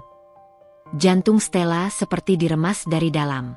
Kata-kata itu menusuk lebih tajam daripada pisau. Tidak hanya uang yang mereka ambil, tapi harga dirinya diinjak-injak. Hatinya terasa retak, bukan lagi serpihan kecil, tetapi benar-benar pecah berkeping-keping. Aldi menambahkan, sudah, masuk dulu. Nanti kalau dia keluar, ribut lagi. Stella berdiri mematung. Ternyata bukan ibu mertua saja yang memanfaatkan uangnya. Ada perempuan lain. Dan Aldi, suami yang ia perjuangkan sepenuh hati, baru saja menaruhnya di posisi paling hina tanpa rasa bersalah. Stella kembali duduk di tepi ranjang. Air matanya kembali turun, tapi kini bukan hanya sedih, melainkan sesuatu yang lain. Keputusan, keheningan, kesadaran bahwa ia tidak lagi bisa hidup seperti ini. Dalam diam, ia menyadari satu hal. Suami yang tega mempermainkan istrinya, sudah tidak lagi layak disebut suami. Dan malam itu, untuk pertama kalinya, Stella mulai merancang sesuatu. Tidak dengan marah, tidak dengan teriak dan memukul meja, namun dengan kepala dingin. Tenang. Stella menatap kaca kamarnya dan berkata dalam hati, besok, aku akan mulai bergerak. Dan itu adalah awal dari sesuatu yang perlahan akan menghancurkan Aldi dan ibunya. Seperti bagaimana mereka sudah menghancurkan hati Stella selama ini. Pagi hari itu, rumah terasa jauh lebih sunyi daripada biasanya. Stella bangun lebih cepat, menyiapkan sarapan sederhana seperti biasa. Tapi kali ini bukan karena ia ingin melayani Aldi, melainkan karena ia ingin menjalani harinya dengan kepala jernih. Aldi masih tertidur dengan dengkuran pelan, seolah semalam tidak terjadi apa-apa. Seolah tidak ada kalimat tajam keluar dari mulutnya yang mengatakan pada orang lain bahwa istrinya bodoh dan tidak akan pernah tahu. Stella memperhatikannya sekilas dari pintu kamar, dan untuk pertama kalinya dalam pernikahan mereka, ia melihat seorang asing. Seseorang yang mungkin dulunya ia percaya, ia akrabi, ia panggil suami. Tetapi kini wajah itu hanya menimbulkan rasa asing, rasa getir, dan luka. Saat ia memasukkan teh hangat ke dalam gelas, Stella membuka ponselnya dan memeriksa kembali mutasi rekening. Semua transaksi yang semalam ia lihat masih terpampang jelas. Ada yang dilakukan siang hari, ada yang malam hari, dan semuanya dilakukan ketika ia sedang bekerja. Jadi benar, selama ini aku bukan hanya dimanfaatkan, tapi diremehkan. Bibir Stella menegang, matanya berkaca-kaca lagi, tapi kali ini tidak ada air mata yang jatuh. Ia sudah menangis cukup untuk satu malam. Hari ini bukan lagi waktunya menangis, tetapi berpikir. Ia duduk di meja makan dengan secari kertas kosong dan pena. Tangannya mulai menulis. Berapa total uang yang hilang? Dalam berapa lama? Atas nama siapa saja transaksinya? Bukti apa saja yang ia miliki? Stella menulis semuanya dengan presisi dan ketenangan seperti auditor yang mengungkap laporan keuangan gelap. Ia menuliskan tanggal, waktu transaksi, nominal, bahkan beberapa note yang ia ingat tentang kapan ia kehilangan ATM itu. Kalau aku marah tanpa bukti, aku hanya akan terlihat emosional. Tapi kalau aku bergerak dengan data, aku bisa menuntut. Pikirannya mulai fokus, semakin tajam dari menit ke menit. Begitu Aldi bangun, ia datang ke meja makan sambil meregangkan tubuh. Nasi goreng? Tanya Aldi sambil tersenyum tipis, seakan semua baik-baik saja. Stella hanya mengangguk pelan. Silakan makan dulu, aku mau siap-siap kerja. Aldi tersenyum, lalu bersiap mengambil piring. Mas mau mampir ke rumah mama habis ini, ada yang harus dibantu. Stella menjawab dengan nada datar. Bantu saja. Memang itu kewajiban anak. Aldi tidak menyadari perubahan di nada suara istrinya. Ia malah makan dengan santai, menikmati sarapan yang pada akhirnya ia bayar dengan pengkhianatan. Tak lama setelah itu, Aldi pergi. Stella tidak mengejar, tidak bertanya lebih jauh, tidak menunjukkan rasa curiga. Dan itu membuat Aldi merasa semua masih aman. Padahal justru di saat itu, rencana Stella mulai berjalan. Di kantor, Stella langsung menghadap bagian HRD dan meminta cetakan slip gaji selama beberapa bulan terakhir. Ia memberi alasan sederhana. Untuk kebutuhan audit laporan pribadi. Orang HRD tentu tidak menolak. Mereka bahkan membantu dengan cepat. Setelah itu, Stella menemui bagian administrasi koperasi perusahaan. Ia membawa semua data mutasi keuangan yang sudah ia cetak pagi tadi, lalu bertanya dengan nada sopan. Mbak, saya ingin memastikan, ada tidak transaksi atau peminjaman atas nama saya yang saya tidak ketahui? Petugas itu mengecek. Hasilnya nihil. Tidak ada pinjaman atas nama Stella. Berarti semua bukti pembayaran cicilan ibu mertuanya adalah menggunakan rekening Stella tanpa sepengetahuannya. Petugas koperasi memandangnya simpati. Bu Stella, kalau memang rekening ibu dipakai tanpa izin, ibu bisa lapor bank atau bahkan membuat laporan resmi. Tapi saran saya, jangan diam. Stella mengangguk. Saya memang tidak akan diam lagi. Siang harinya, Stella meminta cuti setengah hari. Ini bukan karena ia ingin beristirahat, tetapi karena ia punya tujuan yang jauh lebih penting, mendatangi bank. Ia membawa semua berkas, lalu duduk di ruang layanan pelanggan. Setelah menunggu beberapa menit, seorang customer service memanggil namanya. Ada yang bisa kami bantu, Bu? Stella menatap mata petugas itu, dan untuk pertama kalinya dalam hidupnya, ia mengatakan sesuatu yang berat tetapi mantap. Saya mencurigai ada penyalahgunaan rekening dan kartu ATM saya oleh suami tanpa izin. Petugas bank langsung memasang ekspresi serius. Ia meminta mutasi lengkap, kemudian mencocokkan dengan catatan transaksi server bank. Tidak butuh waktu lama untuk memastikan. Benar, transaksi dilakukan menggunakan kartu fisik dan PIN. Kalau begitu, saya ingin kartu itu diblokir sekarang juga. Dan saya ingin laporan lengkap tertulis untuk arsip pribadi saya. Petugas bank mengangguk. Tentu Bu, kami proses. Stella duduk, menunggu, sambil mengatur napas. Di dalam kepalanya hanya ada satu kalimat. Kalau mereka bisa bermain di belakangku, maka aku pun bisa bertindak tanpa mereka tahu. Setengah jam kemudian, Stella menerima printout lengkap dari bank.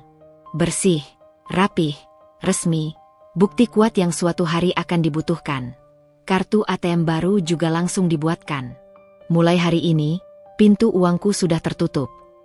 Malam hari, Aldi pulang seperti biasa. Masuk rumah tanpa rasa bersalah, sambil membawa bungkusan dari warung. Heh, ini beli martabak. Kamu suka yang kacang kan? Stella tersenyum tipis. Terima kasih. Aldi sama sekali tidak menyadari ada yang berubah. Tidak tahu bahwa mata Stella kini sudah tidak lagi melihat seorang suami, tapi lawan. Seseorang yang harus ia waspadai. Mereka makan bersama dalam hening. Aldi mengobrol ringan, bercerita tentang gudang, tentang temannya yang lucu, tentang pekerjaannya yang melelahkan, tetapi Stella tidak benar-benar mendengar. Ia hanya menatap jam di dinding, menunggu momen berikutnya. Setelah makan, Aldi masuk ke kamar mandi. Begitu pintu tertutup, Stella membuka laci meja kerja kecil mereka dan mengambil buku catatan yang seharian ia isi. Ia membaca ulang semua yang ia tulis. Bukti mutasi bank, slip gaji, rincian cicilan ibu mertua, catatan waktu hilangnya ATM. Semua kejadian mencurigakan beberapa bulan belakangan. Ini bukan lagi soal uang. Ini soal penghargaan. Stella menutup buku itu perlahan. Wajahnya tidak lagi terlihat terluka, melainkan tegar. Ketika Aldi keluar dari kamar mandi, Stella memandangnya dan tersenyum lemah. Aku mau bicara, tapi nanti saja. Aldi mengangguk acuh. Iya, aku capek banget hari ini. Sama. Stella juga capek, tapi bedanya, ia capek memperjuangkan sesuatu yang tidak diperjuangkan balik. Malam itu, saat Aldi sudah tertidur, Stella berdiri di depan cermin. Ia memandang dirinya lama sekali. Rambutnya kusut karena lelah. Matanya sembab karena semalam menangis. Pundaknya tegang karena memikul beban bertahun-tahun. Namun di balik semua itu, ia masih berdiri tegak. Dan untuk pertama kalinya dalam waktu yang lama, ia tersenyum kepada bayangannya sendiri. Bukan senyum bahagia. Senyum seorang perempuan yang akhirnya sadar bahwa ia punya hak untuk membalas. Bahkan jika balasan itu bukan dengan teriak, bukan dengan memukul, bukan dengan meledak-ledak, tetapi dengan tindakan yang tenang dan mematikan. Besok aku mulai langkah berikutnya, bisiknya pada dirinya sendiri. Dan itu menjadi malam terakhir Stella tidur sebagai perempuan yang hanya diam dan menerima. Mulai besok, Aldi dan ibunya akan merasakan bahwa perempuan yang mereka anggap lemah ternyata bisa jauh lebih berbahaya daripada yang mereka bayangkan. Malam itu Stella duduk di meja makan sendirian. Lampu rumah redup, hanya suara jam dinding yang terdengar, berdetak perlahan, namun terasa menegangkan. Ia baru saja menyelesaikan laporan kantor ketika pikirannya kembali pada satu hal yang membuat dadanya sesak. Ucapan Aldi kepada ibunya, "Asti, habiskan saja Bu, istriku itu bodoh, dia nggak akan tahu." Kalimat itu terus menari-nari di kepala Stella, seperti mimpi buruk yang tak memberikan jeda. Sejak mengetahui pengkhianatan itu, Stella bukan lagi perempuan sama yang hanya diam dan menerima keadaan. Ia menahan amarah dalam hati, tetapi bukan dengan air mata lagi, melainkan dengan perhitungan, strategi, dan langkah-langkah yang sudah ia susun pelan-pelan seperti bidak catur yang digeser tanpa suara. Sejak Aldi dan Asti tak tahu ia mengetahui segalanya, itu menjadi keuntungannya. Stella tidak mengamuk, tidak menuduh, tidak membongkar rahasia keduanya saat itu juga. Ia malah bersikap seolah tidak mengetahui apa-apa. Namun di balik senyap, ia mengumpulkan segalanya. Bukti transaksi ATM yang lenyap.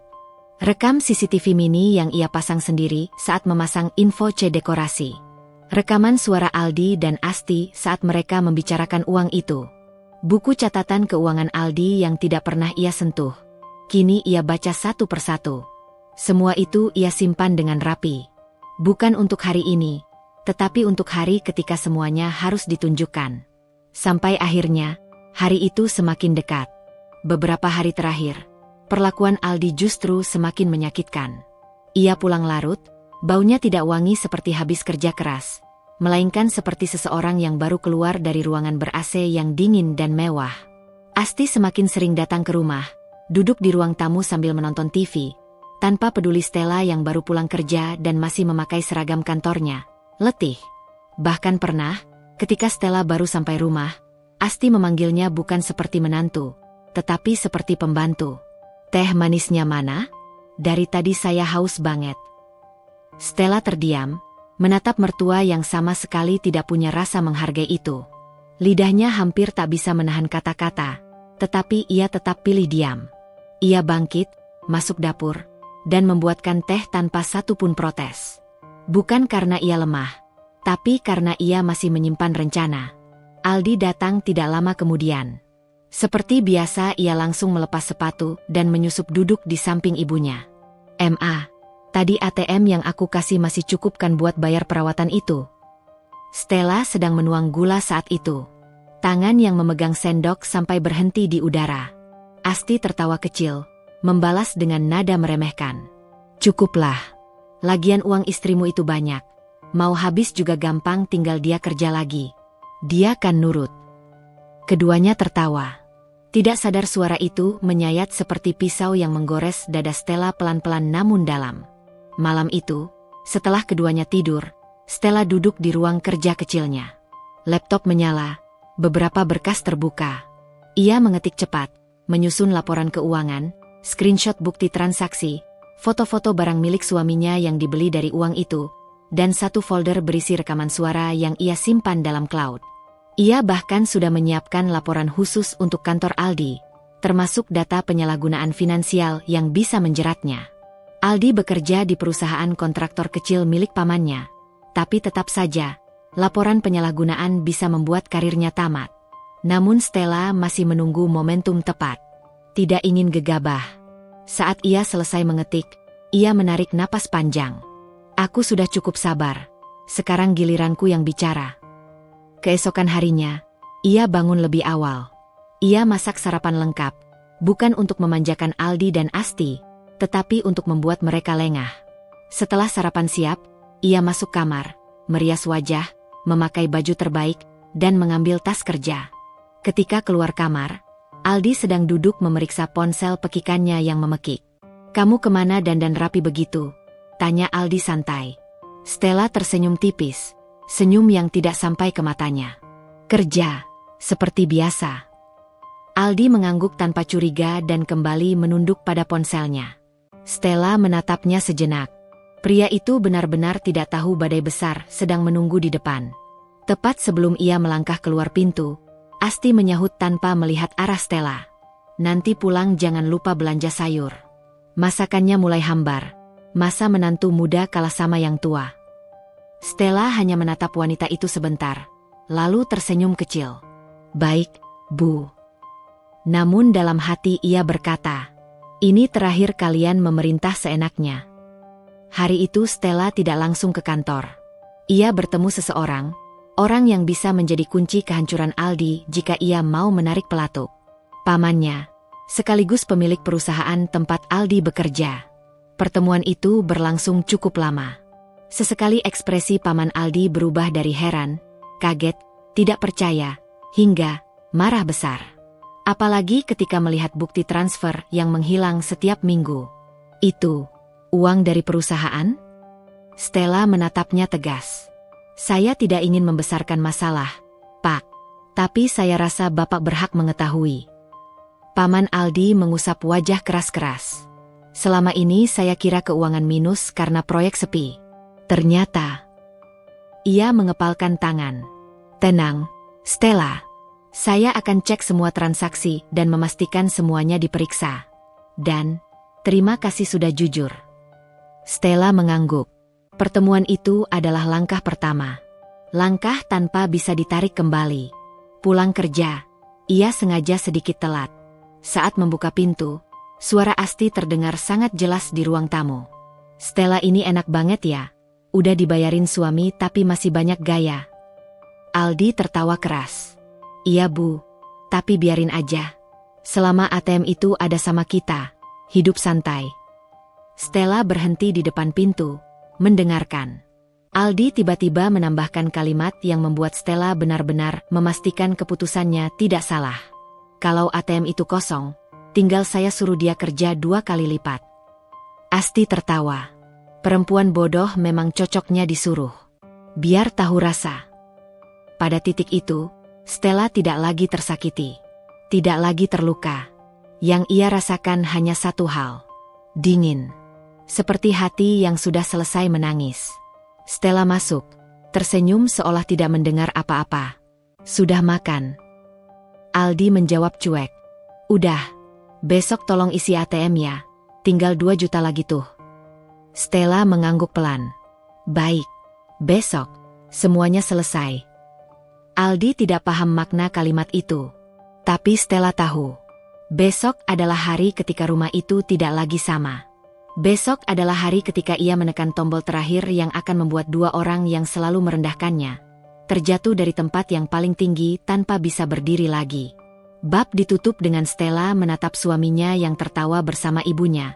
Sementara ia mengucapkan dalam hati, setelah ini, tidak ada kata maaf. Kalian yang memulainya. Dan aku akan menyelesaikannya. Pagi berikutnya, rumah itu terasa jauh lebih hening dari biasanya. Aldi masih tidur terlungkup dengan dengkuran kecil, sedangkan Asti di kamar tamu. Stella sudah bangun paling awal, seperti biasa. Ia masuk kamar mandi, mencuci wajah, lalu berdiri di depan cermin cukup lama. Ada wajah yang dulu selalu terlihat lelah, pasrah, dan menahan banyak kata. Namun kini yang ia lihat adalah perempuan yang berbeda.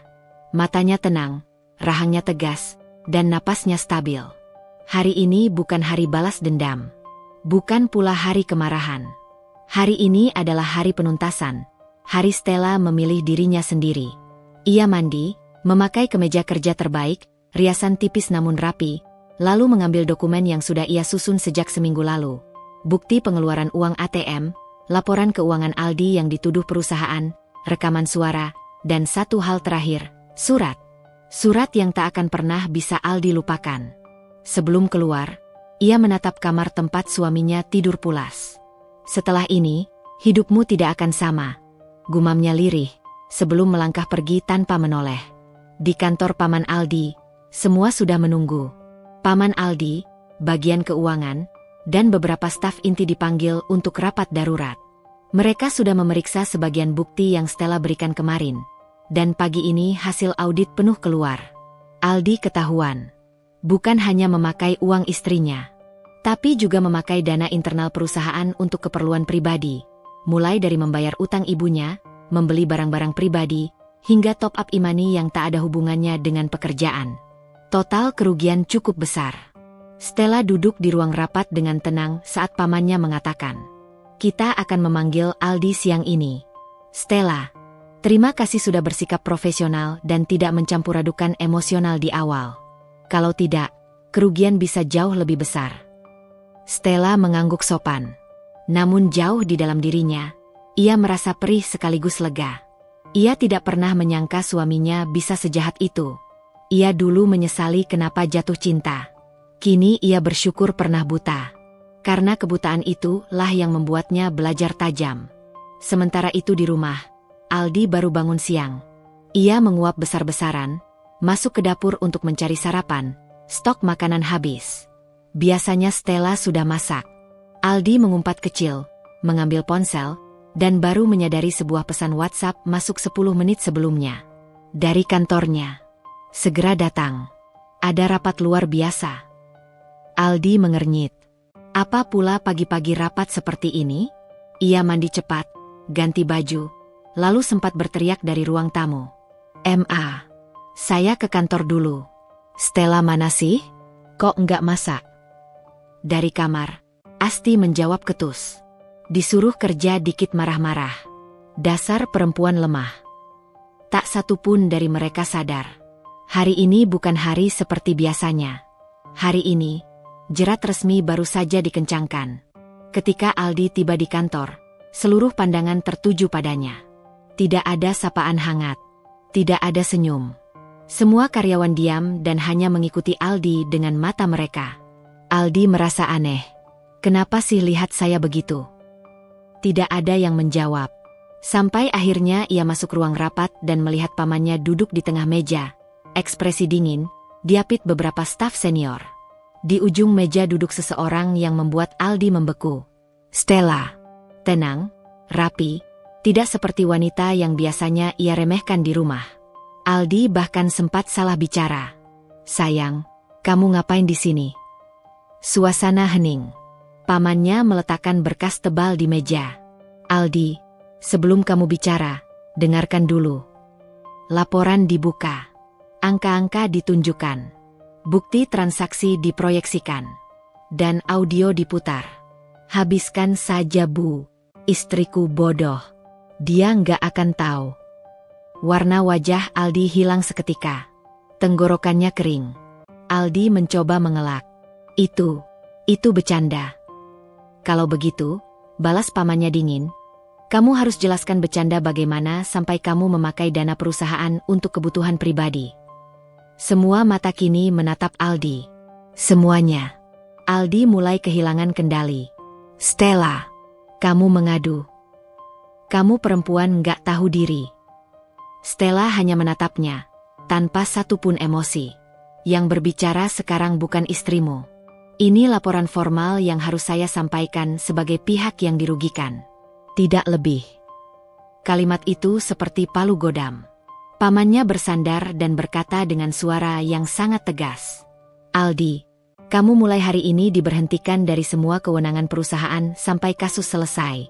Dan, kalau kamu tidak bisa mengembalikan dana dalam 7 hari. Ia menatap Aldi tajam. Kami akan menempuh jalur hukum. Tubuh Aldi melemas. Semua dunia yang ia bangun dengan uang curian, runtuh seketika. Stella menutup map, kemudian berdiri. Saya pamit. Aldi mencoba menarik tangannya. Stella, kamu nggak bisa begini. Aku suami kamu. Stella berhenti. Menatapnya tajam. Saat kamu mencuri ATM-ku, merendahkanku, membiarkan ibumu memperlakukanku seperti pembantu, kamu bukan suami. Kamu hanya orang asing yang kebetulan tinggal satu rumah. Aldi terdiam. Ruangan seketika sunyi. Stella menundukkan kepala kepada semua yang hadir, lalu keluar dengan langkah tegas. Sesampainya di parkiran, ia menatap langit. Untuk pertama kalinya sejak lama, ia bisa bernapas lega tanpa rasa sakit di dada. Ponselnya berbunyi. Telepon dari Aldi. Stella menolak. Lalu satu pesan masuk. Kamu pulang sekarang juga. Kita harus bicara. Stella tersenyum kecil. Aku juga punya hal untuk dibicarakan. Ketika Stella pulang sore itu, Asti menunggu di ruang tamu dengan wajah masam. Kamu kemana aja? Rumah ini berantakan. Stella menatapnya datar. Bu, mulai hari ini saya tidak akan tinggal di sini lagi. Asti terlonjak. Apa maksudmu? Kamu menantuku. Kamu. Aku sudah menyiapkan koper. Aku pergi hari ini. Asti memerah. Kamu mau lari? Dasar per. Stella tiba-tiba menatapnya dengan sorot mata yang membuat Asti otomatis berhenti bicara. Bu, aku selama ini diam bukan karena aku lemah. Aku diam karena aku tahu suatu saat, kebenaran akan berbicara sendiri. Asti mengepalkan tangan. Aldi akan memilih ibunya daripada kamu. Stella tersenyum kecil. Silakan, selama kalian siap menanggung akibatnya. Pada saat itu juga, pintu terbuka keras. Aldi baru pulang dengan wajah hancur, berkeringat, rambut berantakan, seperti seseorang yang baru kehilangan seluruh dunia. Stella, apa yang kamu lakukan? Stella menatapnya datar. Aku hanya mengembalikan semuanya ke tempat yang seharusnya. Aldi langsung menghampiri dan mencengkeram bahunya. Kamu mau hancurin hidup aku? Begitu.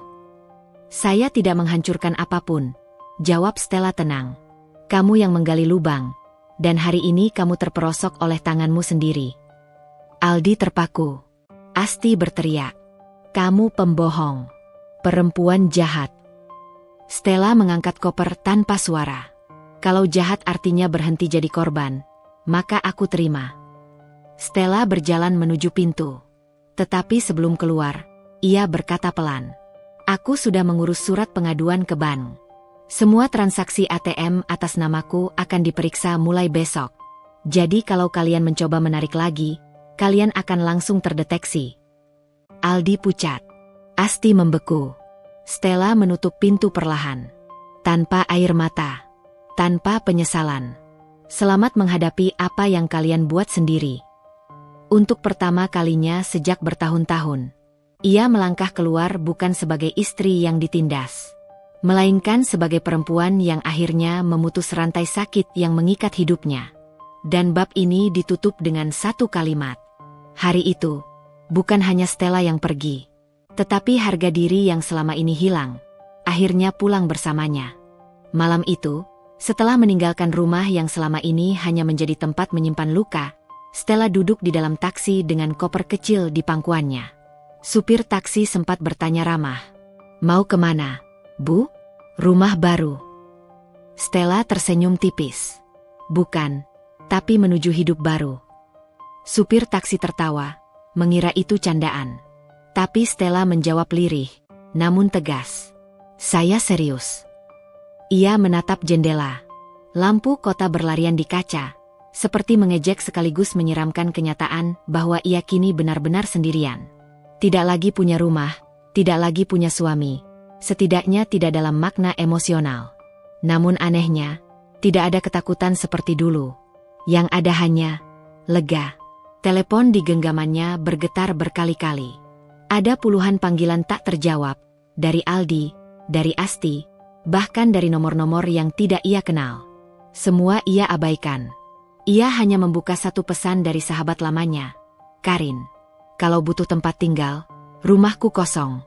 Kunci di bawah pot bunga. Datang kapan saja. Stella menutup mata, mengatur napas. Sahabat seperti itu adalah rezeki yang bahkan tidak bisa dibeli dengan uang. Kunci benar-benar ada di bawah pot kecil, seperti yang Karin katakan. Rumah sederhana, bersih, dan cukup nyaman untuk ditempati sementara. Stella meletakkan koper di sudut ruang tamu, kemudian duduk di sofa. Akhirnya ia bisa menghela napas panjang. Tidak ada suara bentakan Asti. Tidak ada suara Aldi membanting pintu kamar. Tidak ada tekanan. Hanya dirinya, dan keheningan yang menenangkan.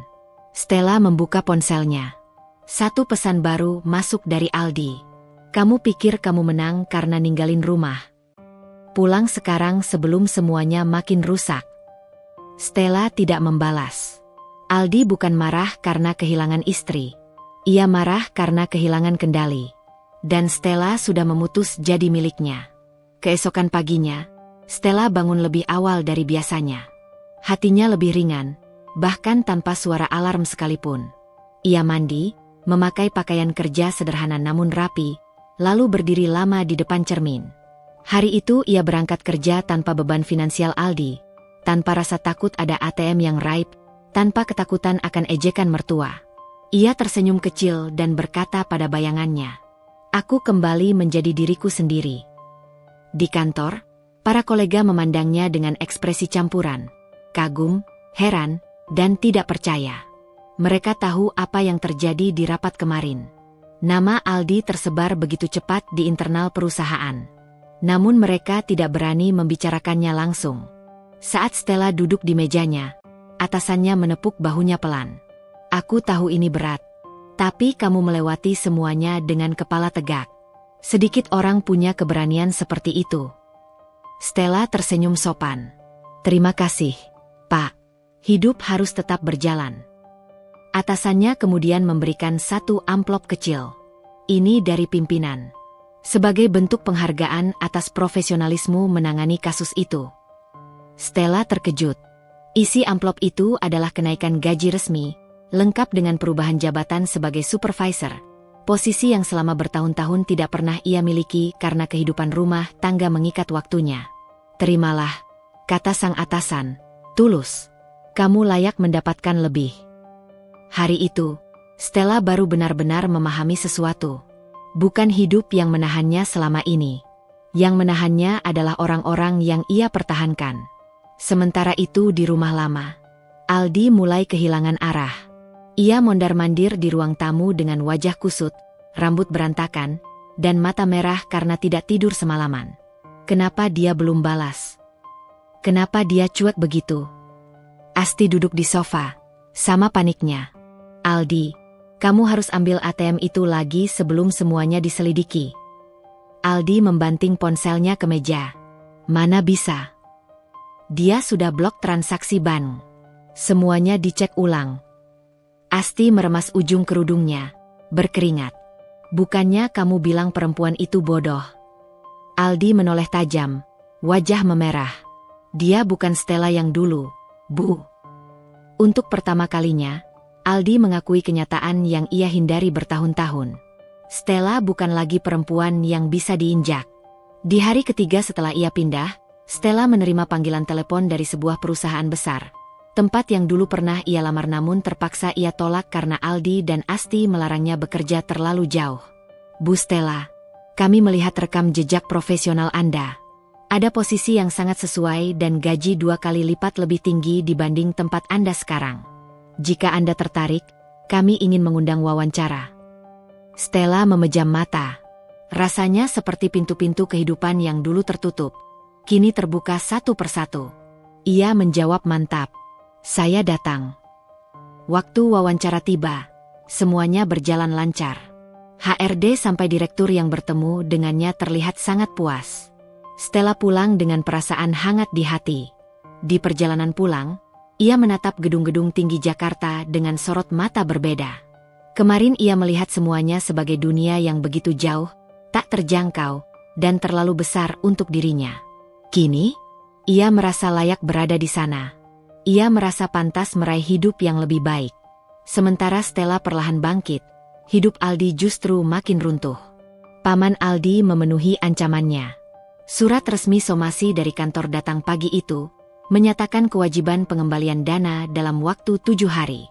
Aldi memegangi surat itu dengan tangan gemetar. Bagaimana ini? Aku tidak punya uang sebanyak itu. Asti menjerit histeris. Cari uang. Pinjam. Jual sesuatu. Apapun. Aldi memukul meja. Apa yang mau dijual? Rumah ini atas nama Stella. Mobil juga. Semua aset legal atas namanya. Asti membeku. Loh, kamu kira?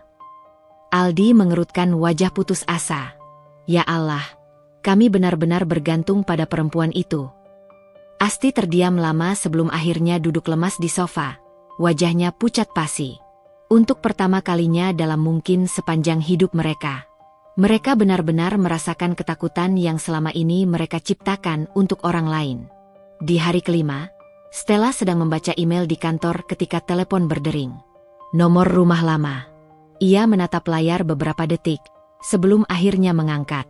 Suara Asti di ujung telepon terdengar bergetar. Stella, pulanglah. Ada yang ingin kami bicarakan. Stella tidak merendahkan suara. Apa itu menyangkut pengembalian uang perusahaan, atau ATM saya yang dicuri? Asti terdiam. Aldi merebut telepon dengan napas tersengal. Stella, aku mohon. Tolong selesaikan ini tanpa proses hukum. Aku bisa masuk penjara. Stella menutup matanya sejenak. Bukan karena iba, tetapi karena ia menyadari sesuatu yang sangat pahit. Orang-orang yang dulu begitu sombong, bisa berubah menjadi begitu kecil ketika hidup menekan balik. Stella menjawab tanpa bergetar. Aku akan datang. Tapi yang kalian dengar nanti bukan permintaan maaf. Ia menutup telepon, lalu berdiri dengan tatapan yang mantap. Hari itu bukan hari kemenangan, bukan juga balas dendam. Hari itu adalah hari Stella menunjukkan bahwa ketika seseorang berhenti takut, dunia berhenti menguasainya, dan perjalanan menuju bab berikutnya baru saja dimulai.